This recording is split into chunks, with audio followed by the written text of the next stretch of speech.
WHGE 95.3 FM. Coming up, the Open Eye.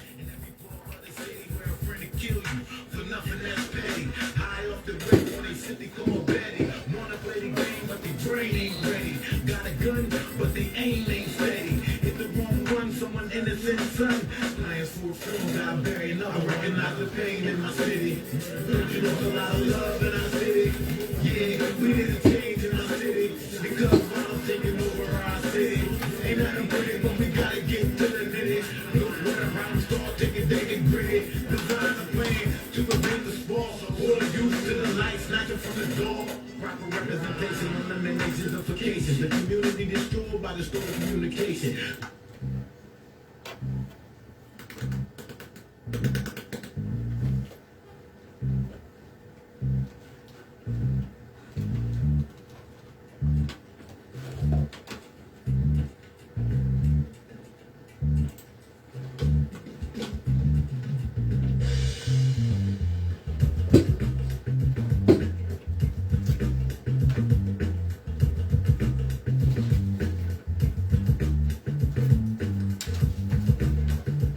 Those of us that indulge in or commit intellectual violence don't do so for the pleasure of mental masturbation or ego diddling.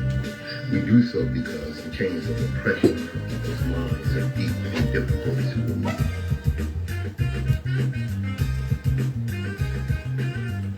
Good morning, my children of the sun. Welcome to the Open Eye on WHGE 95.3 FM. I'm your host and third eye optometrist, Patrice Gibbs, here to get them started, here to get the eye open. Yes, indeed. The opening music you heard was from my dear friend, late brother, Nosaroma, my city. Yes, indeed. All right. As we do. Every generation has its purpose. Ours is to reveal the truth and reverse the brainwashing. And that's what we do here on the Open Eye. I recently had a discussion with a friend of mine about jazz music, Louis Armstrong in particular, and what have you. And what came up during that discussion? Well, let me say this. All right, this is pretty good read here. Louis Armstrong is widely regarded as one of the most important figures in the history of jazz music. I wouldn't say one of the most, I would say probably the most. Born in New Orleans in 1901, Armstrong began playing the trumpet at an early age and quickly became known for his distinctive sound and improvisational style. Okay. Over the course of his long and illustrious career, he helped revolutionize jazz music and popularize it around the world. Probably one of his greatest contributions to the evolution of jazz music was his development of the swing style of playing. This involved a strong rhythmic pulse that emphasized the offbeat as well as an emphasis on improvisation and individual expression. This approach helped to free jazz music from the confines of strict formal structures and allow musicians to explore new creative avenues. Basically, when they say, his development of swing, Louis Armstrong basically invented modern time in music, okay? Now, in the 40s, early 40s, along came the young lions of bebop, specifically Charlie Parker, Dizzy Gillespie, Max Roach, and Thelonious Monk. I can't believe that slipped my mind. At any rate, what happened when these young men came along, very much Mr. Armstrong's juniors, is the mainstream media, the palm-colored press, tried to pit the young lions who expanded the musical vocabulary that Louis Armstrong had established. They tried to pit the young lions against Louis Armstrong and against those that played swing and what have you. And of course, they didn't call it bebop, they just called it modern music. And there was a real determination in the mainstream media to put Louis Armstrong down and and raise up these young lions that were coming along, very talented men and what have you. Like I said, Dizzy Gillespie, Charlie Parker, Miles Davis, and what have you. The thing was, the young lions admired and worshipped Louis Armstrong, and they weren't having it. They weren't having it. Miles Davis said, "Hey, whoa, wait a minute. Yes, we expanded the music, but there's nothing on that horn that you can play that Pops ain't already played." Okay? Dizzy Gillespie famously said, "Know him, know me." And I would say probably one of the most powerful photos that come out of that era was after an appearance with Louis Armstrong. Dizzy Gillespie stood on stage and kissed Louis Armstrong's hand. That was the level of respect. Know him, know me. WHGE 95.3 FM. Let me get my disclaimer out the way right quick here. All right. The views and opinions expressed on Open Eye are those of the hosts, guests, and contributors, and do not reflect the policy or position of WHGE 95.3 FM, nor our sponsor, the Delaware Center for Homeless Vets. Any content provided by Open Eye's hosts, guests, or contributors are theirs and are not intended to malign any religion. Oops. Cut it off. That's all right. WHGE 95.3 FM. Hey, I see you, Sherry, Tracy, Stephen. Thank you for joining me. All right. Now, let's move it right along here. I don't know what that buzz is right here. Let me turn that down so I'm getting a little feedback. All right. Internationally, the U.S. ranks 125th for literacy. 125th. I get that? Yeah. 54% of Americans between 16 and 74, between the ages of 16 and 74, read below a 6th grade level. How did we get here? Okay, how did we get here? And education was seen as one of the most important things in America. Because with education, you can move up. You can achieve the American dream. How did we get here? Well, we got here because we had a president who, when he was governor, declared that education is for the elite and not for the common man. Okay? And that was Ronald Reagan. May he roast in hell and may the devil sodomize him with a pitchfork. And I got to tell you something. Of course, Ronald Reagan became president, in 1980? He was elected in 1980. May roast in hell, may the devil sodomize him with a pitchfork. And you're stupid enough to vote for Ronald Reagan, and then you live long enough to vote for Donald Trump and you voted for him too. You've been stupid a long goddamn time. Because Ronald Reagan made America worse off. When he became president in 1980, it was like a switch flipped. In mid-20th century America was seen as the greatest country in the world. America had the biggest economic boom and the broadest share of prosperity ever seen in the history of mankind. America had big dreams of ending poverty, exploring outer space, cleaning up over a century's worth of pollution, and making amends for our brutal legacy of slavery and genocide against blacks and indigenous Americans, Native Americans. Now, America has devolved into a mean, petty, penny pinching, do nothing nation. Oh, shoot. What we got here, Margot? Okay, we got some kind of one of these emergency things going on. Hold up.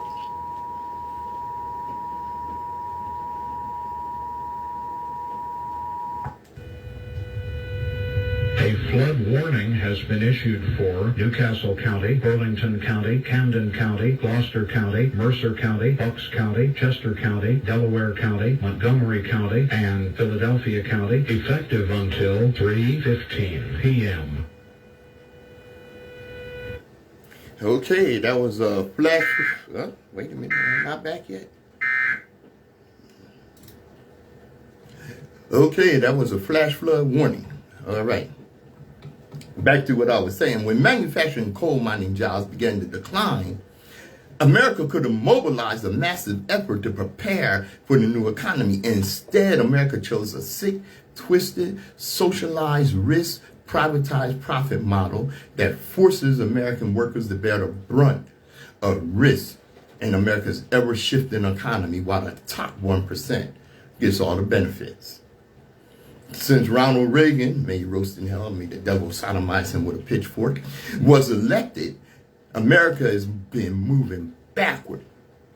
And now America is well on the way to becoming the stereotype of a third world hellhole. By the mid-1980s, the sidewalks of cities across America were jam-packed with homeless people thanks to budget cuts to mental hospitals. I don't know if you remember that, if you're old enough to, but I remember when these mental hospitals were shut down and people were basically thrown out into the street with no treatment,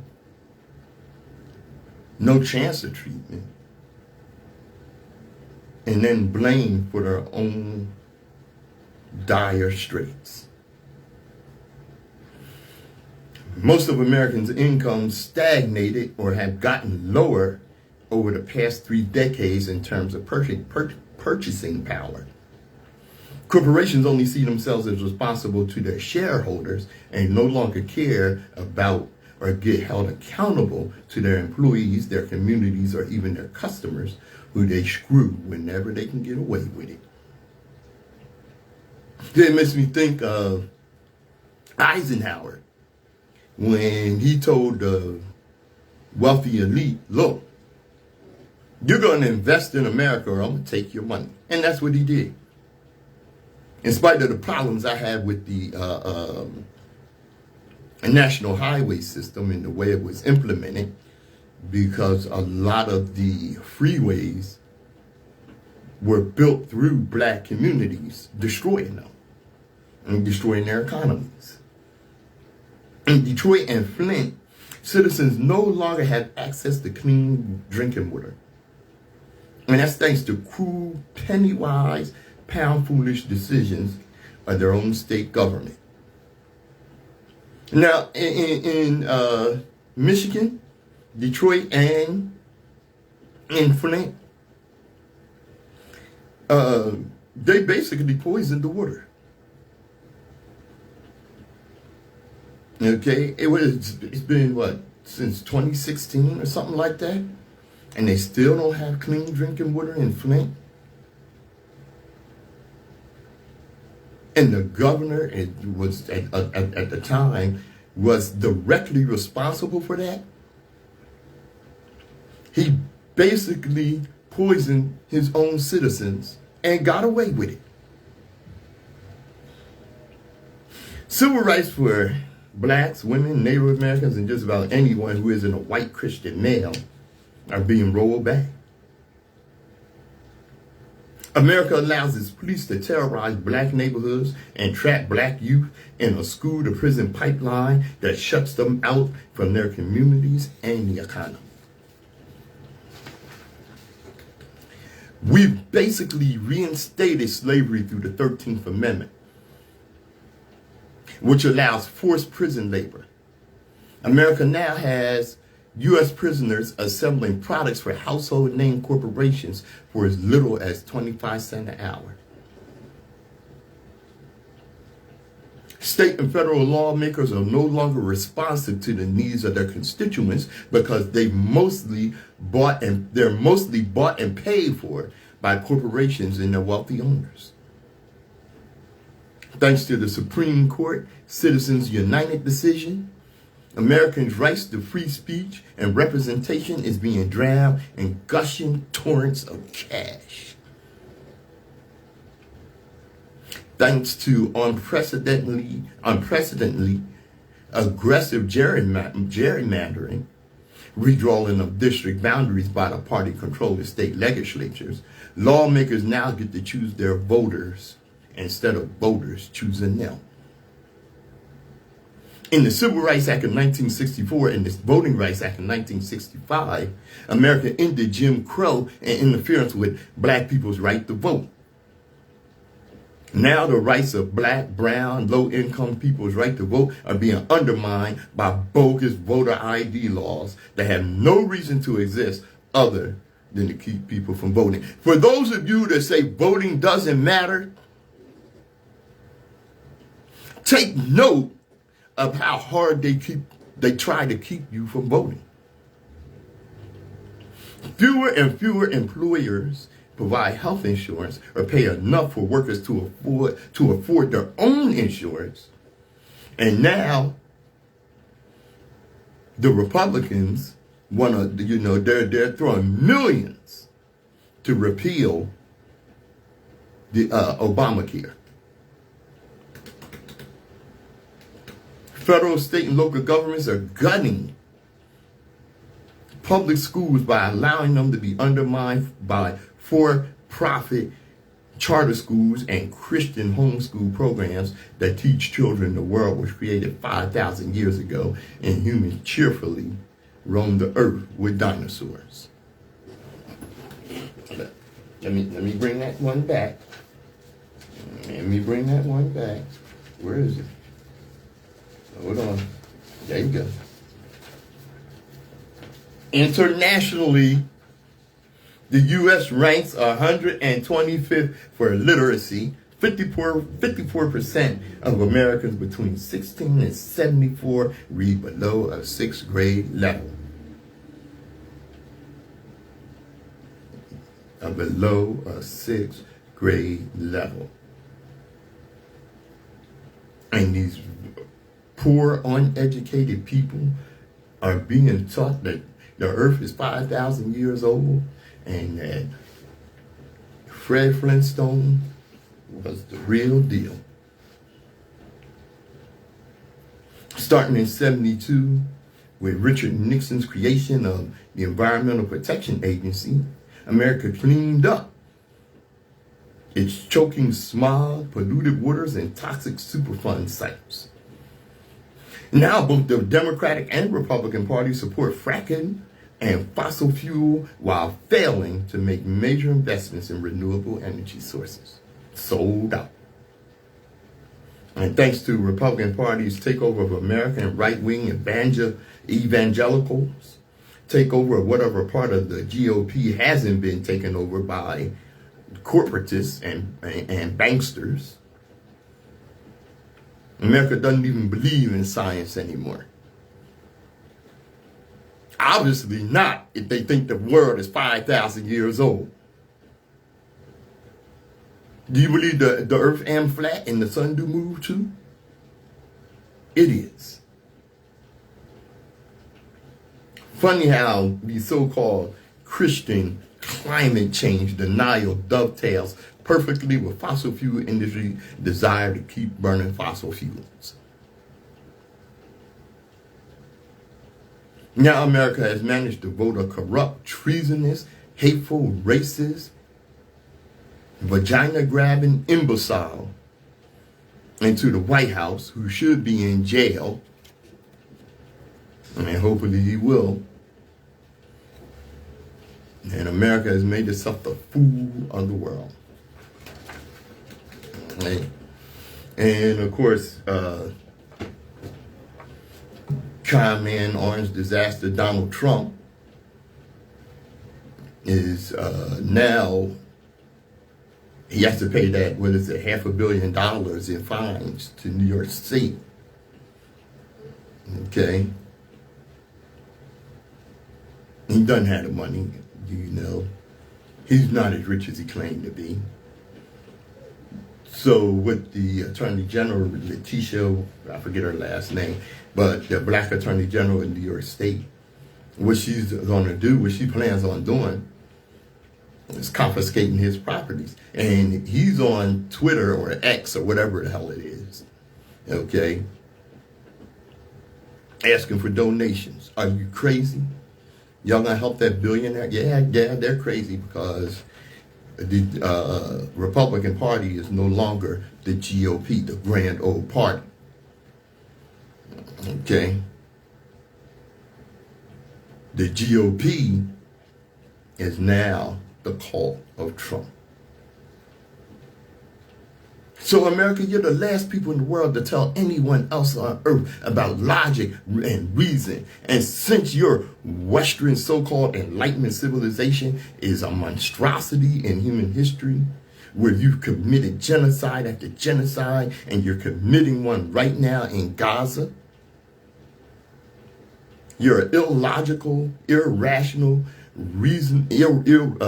unreasonable European powers have obliterated the Native Americans. You systematically dehumanized my people, enslaved Africans for centuries. You carried out population extermination in Libya, in Ghana, in the Congo, in Algeria, and on your own continent, or the continent that you stole.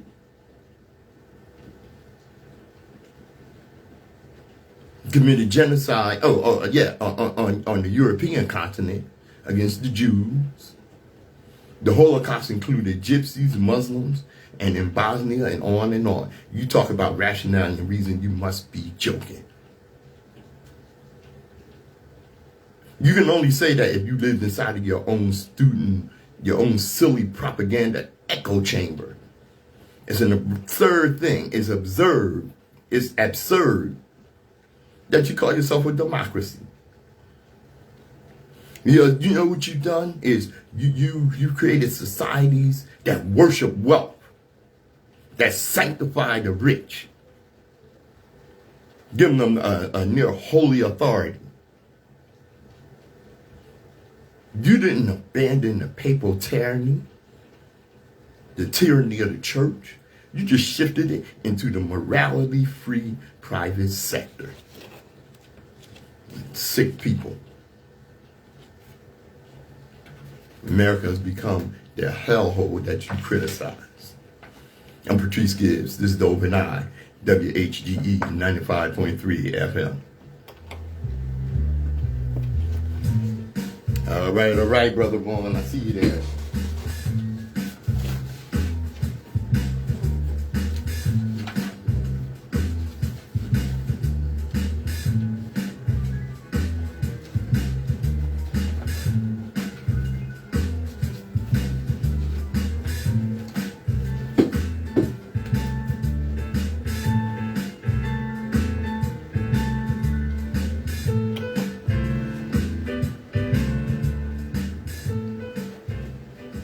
WHGE 95.3 FM, The Open Eye. You know, nearly 4 years after George Floyd's death, rollbacks of criminal justice reform sweep across the nation. And critics are warning that these new laws could harm who? Who they meant for them to harm? Black communities. From Louisiana, San Francisco, Oregon, Washington, D.C., politicians are hoping to wave a new tough on crime proposals and laws will prevent crime, reversing criminal justice reforms that were implemented years ago. Political leaders from both major political parties believe crime is rising. Yeah. In spite of reports saying the opposite from FBI and other groups, government entities that watch this. The way to fix it is to get tough on crime. But tough on crime laws are more effective in boosting incarceration rates without evidence of effectiveness in deterring crime. It is a change of course from the momentum that followed the police murder of George Floyd, the police lynching, that led to criminal justice reforms. After Floyd's death, states passed hundreds of reform bills, including chokehold bans and other use of force guidelines. While several cities vowed to invest in community programs and crisis response teams to assist in behavioral health-related causes. Now, in certain states, politicians have led efforts to grant more power to police, increase criminal penalties, mandate drug treatment as a condition for welfare benefits, and repeal other laws that allow courts to prosecute younger individuals.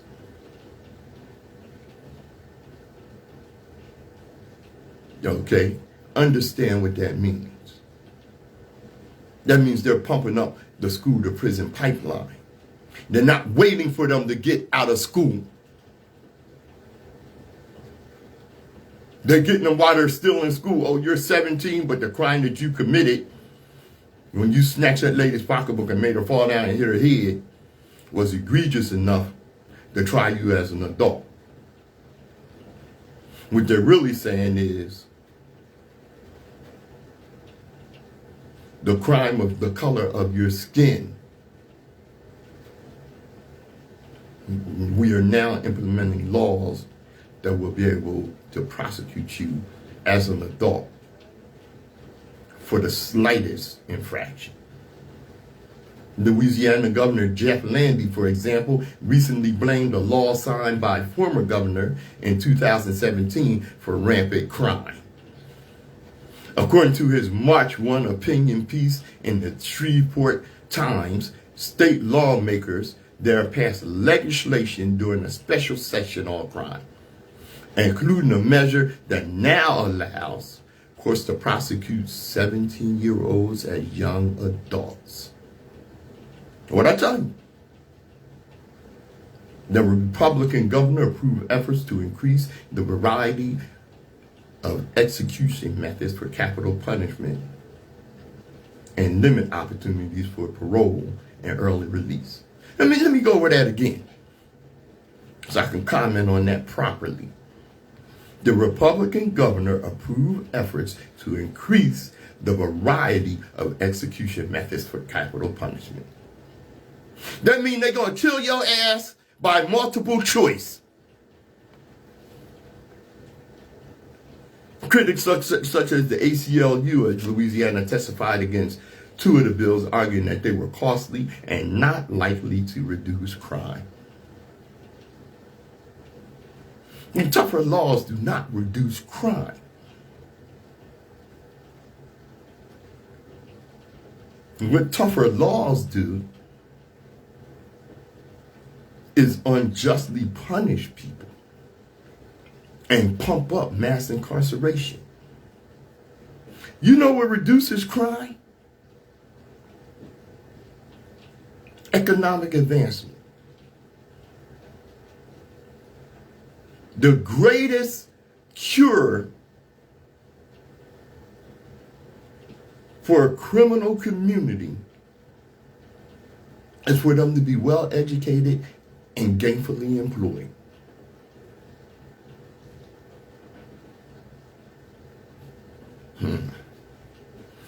The co-founder of the advocacy group Parole Illinois, Sherry Stone Mediator, is a professor at Ohio Wesleyan University, told USA Today that these strict laws attempt to combat crime by stigmatizing offenders rather than addressing the underlying issues. And as I said, this approach leads to mass incarceration. It disrupts families and communities and disproportionately affects people of color. Now, I don't feed into that. People of color disproportionately affects black people. Excuse me. It's not a productive way to deal with social problems like drug addiction or unemployment. See, what they basically are doing is outlawing poverty. They're making it a crime to be poor. They put you in a position where you can't do anything about your situation and then point to you and say, see, the bad choices you made got you where you're at. Never mind that America for the last 40 years have been adhering to the Republican demon Ronald Reagan made roasting hell, made the devil sodomizing with a pitchfork, have been adhering to his economic policies trickle down. And you know what trickled down? Nothing but piss and oppression. WHGE 95.3 FM, The Open Eye.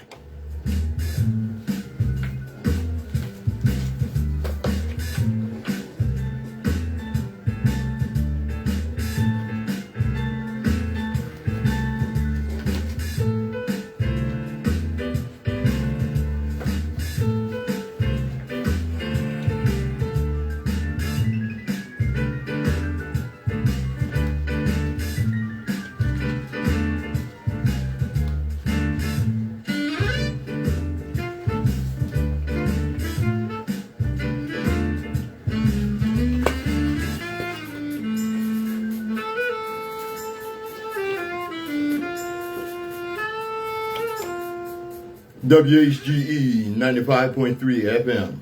I'm Patrice Gibbs, your third eye optometrist, right here. Okay. Now, as Republicans gain more nerve and become more, what is the word I'm looking for here, blatant about their racism, more blatant about wanting to make sure that they oppress. Okay? They're signing laws, several states throughout the South especially, but don't get it mixed, it's not just in the South. Okay? Because, you know, like I said, how far south you gotta go to be South? Shit, if you south of Canada, you south. Now the Alabama governor then signed another law aimed at keeping Southern blacks down and out. And that law goes into effect October the 1st. Alabama has shamefully become the latest state to ban diversity, equity, and inclusion initiatives. On Wednesday, Alabama Governor Kay Ivey signed a bill that forbids those programs in public colleges and offices. The bill, SB 129, mandates that diversity, equity, inclusion offices and initiatives that are funded by public colleges or government agencies be dramatically changed or removed altogether. In addition, it aims to stifle academic lessons that center gender, race, or identity. The bill refers to them as divisive concepts. In a statement, Governor Ivey said that her administration does appreciate diversity, but only on their terms. She explained, "My administration has and will continue to value Alabama's rich diversity. However, I refuse to allow a few bad actors on college campuses, or wherever else that may matter, to go under the acronym of DEI, diversity, equity, and inclusion, using taxpayer funds to push their liberal political movement counter to what the majority of Alabamians believe." Okay? Read that first part again. Okay. "My administration has and will continue to value Alabama's rich diversity." Shit, excuse me. Where is Alabama's rich diversity? Where is Alabama's rich diversity? In Disneyland? Over in Florida? Are you kidding me? She spouted that as if Alabama had a rich history of being a diverse, inclusive state. Alabama, where the Montgomery bus boycott took place. Alabama, where known as one of the worst states with some of the highest numbers of lynching black people.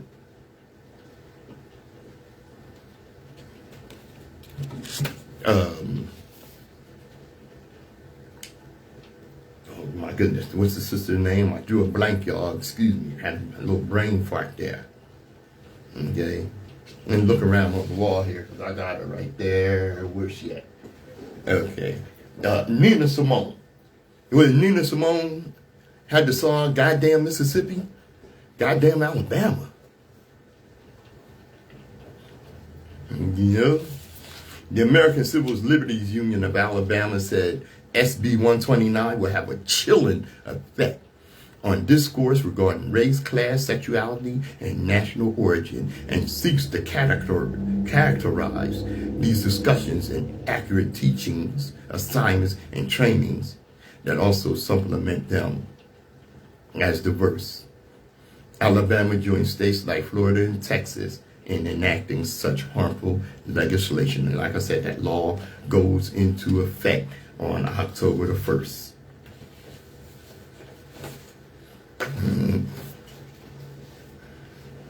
What they're basically doing is trying to roll back the clock.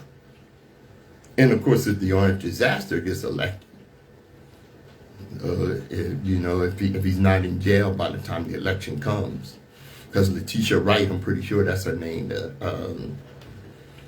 Attorney General of New York, is that she's ready to go with the case to put him in jail. She's ready to go. And she said all she needs is 30 days, so the likelihood is she's going to take him to trial before the election. But we certainly hope so. WHGE 95.3 FM, the Open Eye.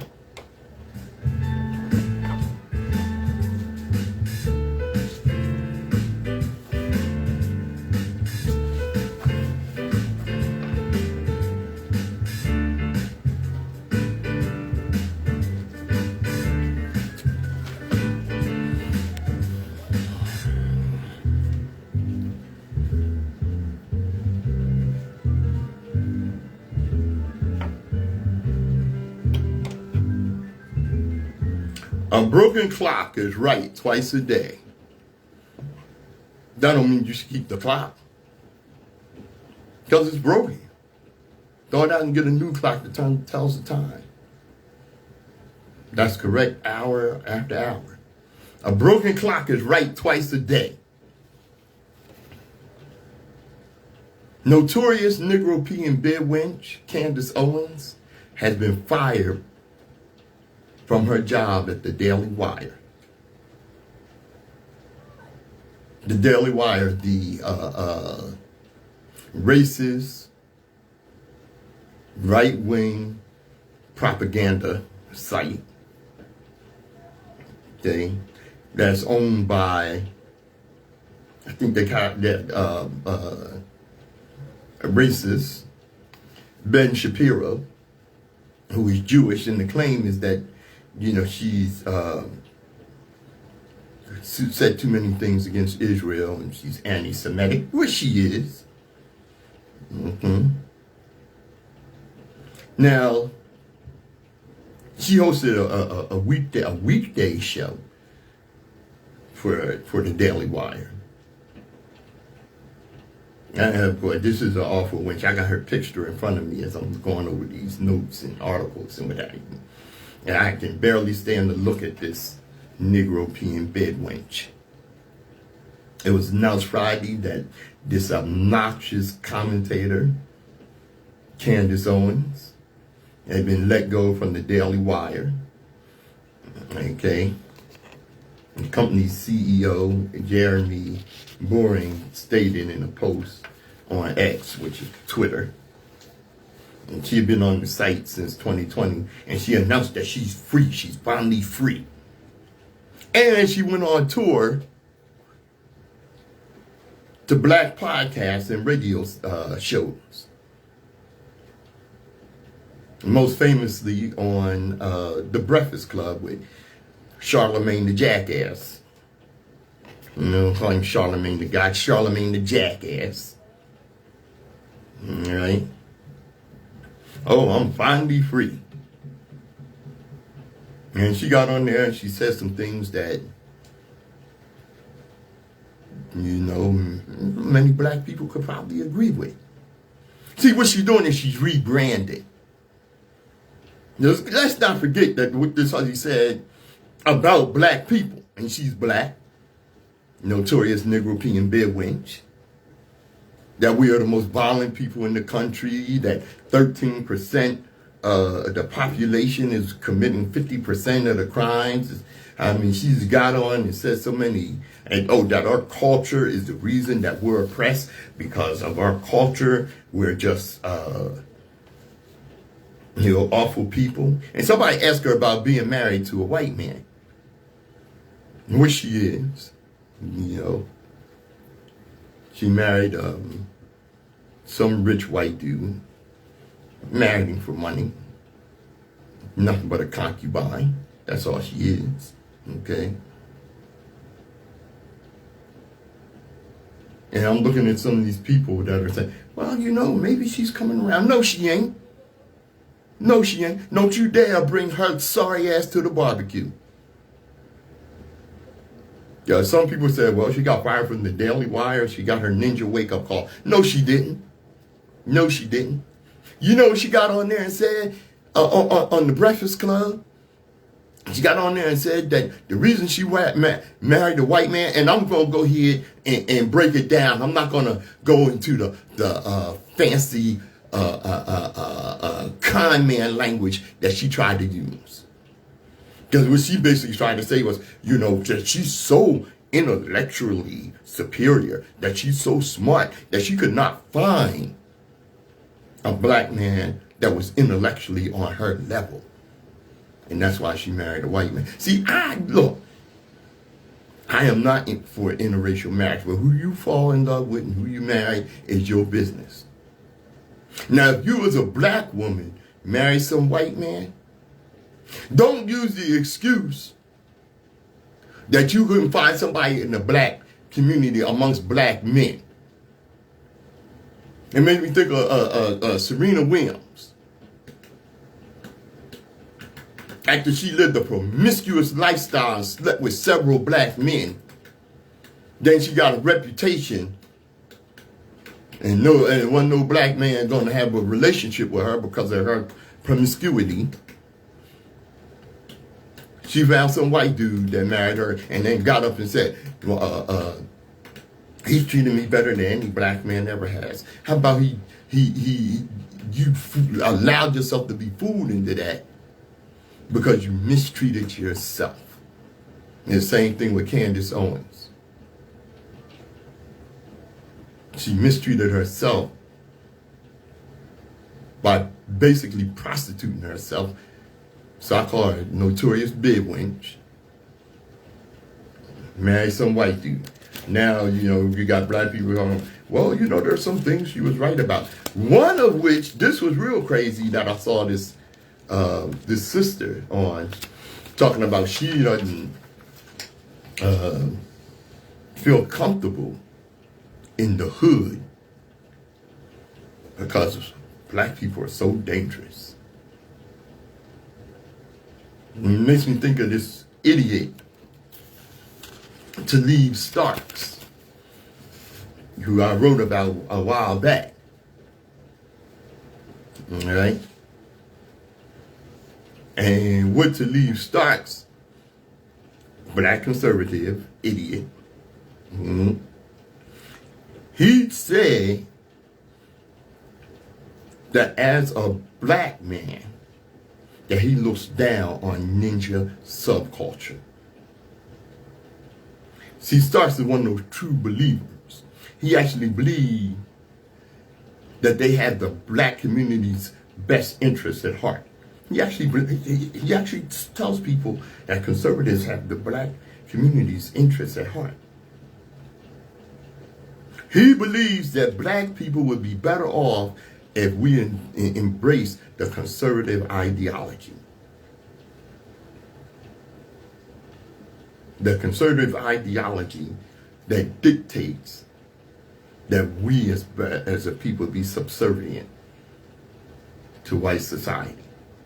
That the oppression of the past, he believes this. And most of these Negropeans do, including notorious Negropean bed wench Candace Owens, that the oppression of the past has no bearing on present conditions. That the structural impediments of bigotry in education, employment, and the justice system have no bearing on the dysfunctional condition in the black community. They firmly believe that there should be no accountability for the systemic injustice of the past that are still a hindrance for Africans in America right now. True believers like Starks, Candace Owens, and that confused young lady who's afraid of the hood, believe that this so-called ninja cult subculture is the creation of lazy, lawless N-words who desire to live in crime and poverty. Starks, Candace Owens, and insane black conservatives, because they're insane and mentally ill, have concluded that the multi-layered animosity that they possess towards what they call the N-word subculture has led him to the conclusion that this segment of the black community needs to be identified and ostracized. Ostracized meaning banned. Ban us. Yes, I identify with the N-word subculture.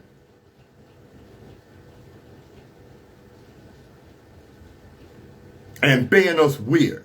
Build more prisons? Send us to some island? Are you nuts? Yes, obviously. It's the insanity of black conservatism.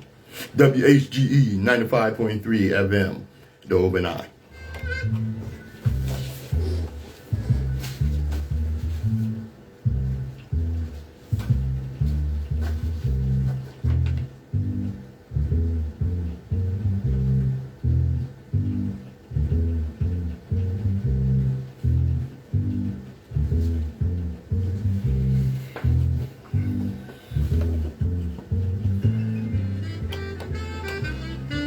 All right. We remember the Goon Squad, don't you? They were sentenced this week. Give you a little refresher here. Multiple white police officers in Mississippi falsely accused 2 black men of selling drugs and dating white women before handcuffing and brutally torturing them. Excuse me. Including shooting one of them in the mouth. And which should have resulted in an attempted murder charge. Shot half this man's tongue off. The police violence led to the hospitalization of Michael C. Jenkins, who had to fight for his life with the injuries that forced doctors to remove his tongue. Okay, their main problem was they accused these black men of dating white women. Well, they've been sentenced to prison, and rightfully so. I don't think the investigation went far enough. The 6 former Rankin County Sheriff's deputies admitted to subjecting 2 black men, Michael Corey Jenkins and Eddie Terrell Parker, to acts of racial torture. They also sexually assaulted them. You know, it reminds me of something George Carlin said. Because what the police force did was they're going to have some sensitivity training. And sensitivity training? You sexually assaulted someone with an object that you penetrated their rectum with, and you need sensitivity training? How about you don't need to be on the goddamn police force? Sick bastard. I see you, Sister Ruth. A judge sentenced 2 former Mississippi Sheriff's deputies from a self-described goon squad. They called themselves the goon squad because they were known for going around violating the law and torturing and murdering, because that's what they were doing. Brett Morris McAlpin, 53, was ordered to serve 327 months, which is more than 27 years. Joshua Hartfield, I think there was 4 or 5 of them. The final former deputy to be sentenced was ordered to serve 121 months, which is about 10 years. Yeah, it was 6 of them.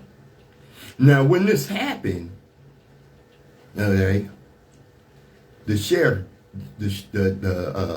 sheriff, their boss, tried to excuse them out of it. This was not something that took place in a vacuum. What happened to these 2 black men was not an aberration. Goddamn, Mississippi. It was not an aberration. These men did this with their full chest, with every confidence of knowing that they would get away with it, because they had gotten away with it before. And they've been sanctioned by the leadership in the police force. How many people had these people murdered with the support of the leadership of the police force? That's what needs to be investigated. Because they've gotten away with a lot before this happened. Okay, and was co-signed by their leadership. Yeah. See, the thing is, if they were told on, the reaction from white supremacy is that there's a war on cops. There's a war on cops. Yeah, that's what's going on. There's a war on cops. Yeah, the war on cops is real. But it is not waged by citizens. It's waged by the thin blue line. Couple of examples. Kurt Stansberry, fired for exposing corruption. Officer Ray Lewis, arrested for protesting corruption. Officer Shanna Lopez, fired for reporting a cop who was a sexual predator. She's fired for that. Officer Carrie O'Horn, fired for stopping an incident of police abuse. Fired. Yeah, there's a war on cops. It's real. Andrea Heath, driven to suicide for being a whistleblower. Officer Joe Crystal, fired for turning in fellow cops for brutality. Officer Regina Tosca, fired for stopping an incident of police brutality. Officer Laura Shock, fired for exposing corruption. Yes, there's a war on cops. There's a war on honest cops who want to do the job. And that war is waged by the gangsters that are on the police force. Yeah, I'm going to go a little over today. I got one more thing to cover here. I got into, a few months ago, actually a while ago, a discussion with a brother who I actually respect. He's really a smart brother. All right. And we got into a debate when I posted this. What if all black churches pooled offerings and created a mega black credit union that issued black businesses loans to their members? This brother who works in banking says, sounds good in theory, but many of them already have their accounts with black banks. The issue isn't that there's not enough capital available. It's more, are you worthy of receiving credit? My response to that is the issue of that many of them have accounts in banks that discriminate no matter how great your credit is. For many of these racist banks, your worthiness is not based on your color score. Is it discrimination or is it credit worthiness? It's obviously discrimination. Bank of America was fined $355 million for discrimination. JP Morgan fined $55 million for discrimination. Bank of America fined $10 million. And that's the short list. Discrimination. Let's keep it real here. Blacks pay more for goods and services, higher interest rates on car loans, are regularly turned down for business loans, are turned down for mortgages, or push the subprime predatory mortgages set up to lead to foreclosure. The banking industry is one of the worst perpetrators of not only racism, but predatory racism in the country, and this is not news. It's appalling to blame the victims of these perfidious, predatory, racist institutions when whites with the same level of knowledge and financial habits come away unscathed. When you blame the victim and claim that they are at fault for being ignorant and irresponsible, that's an emotional response. Well, an emotional response would be warranted. The thing is, there's nothing emotional about $1 billion in fines for discrimination. Whatever you may know for a fact can't change the fact of the historical, institutionalized racism that has been in place in this country since its founding. Nikki Haley. Furthermore, it's shameful and weak to defend an industry by declaring critical analysis of that industry's criminal racism as emotional.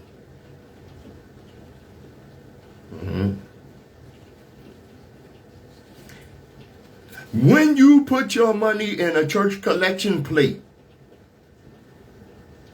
quoting Umar Johnson actually, when you put your money in a church collection plate, what do you get back? Hope and a future after you die. If I have to die to experience heaven, I don't need that religion. Anyone that tells me that I should be content with accepting hell on earth when the white man, the Arab, and the Asian has his heaven here, but I gotta die to get mine, that's a religion I don't need, because that's a religion for servitude. We need to put the black church to task and ask them, what are they doing with our Jesus money? Let me tell you what they're doing with your Jesus money. Every black church in America has their money in a white bank. It is the white banks that are funding the regentrification, ethnic cleansing movement. So all of us go to church, we put $3 million in the church coffers every Sunday. $3 million goes to the white bank every Sunday. And Deacon Chickenfoot takes the money to the church with a armed escort. And guess what they do Monday? They take $3 million of black people's white Jesus money and they give loans to white land developers and businesses and entrepreneurs that come into the ghetto where the church is located, buy up all the property, force grandma out on the street in the homelessness. Now grandma been going to that church for 30 years. Grandma been giving that church $50 every Sunday. And lo and behold, Grandma has to face the reality that your Jesus money put her ass out on the street. And that's reality. Right? I don't make this stuff up. I don't make this stuff up. Just like you do what you do, the health of my people is what I do. And what my family has done for 4 generations and is overwhelmingly important to me. It's highly important that I get it right, not just fly off on emotion. See, I heard somebody say, wow, you know, you're really performative, you know, and you really get into your emotions. I've done the research and can present facts based on empirical evidence. Because I can't stand the toe stubber victims. People that stub their toe and say, oh, the white man did it. I know. Crying wolf. And they're a hindrance and they're a damage to the reality of the racism that we actually face. So believe me, when I call racists on their crap, no matter how intricate or subtle, I got the proof in my pocket. WHGE 95.3 FM, the open eye. And like we always tell you, destiny determines who enters your life, but you decide who stays. Therefore, value those who value you, and don't treat those as a priority who treat you as an option. WHGE 95.3 FM, the open eye. I'm Patrice Gibbs. Every city and every state.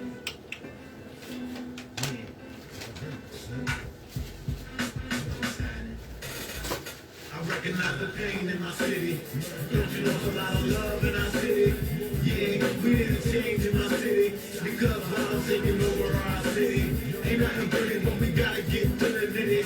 Look where I'm start taking big and gritty. Thank you all for joining me here on WHGE 95.3 FM, the open eye. Yeah, that's no aroma you hear in the background. Yeah, that's right. Like I always tell you, global African supremacy, because the world will be a much better place when the African boom. Thanks for joining us.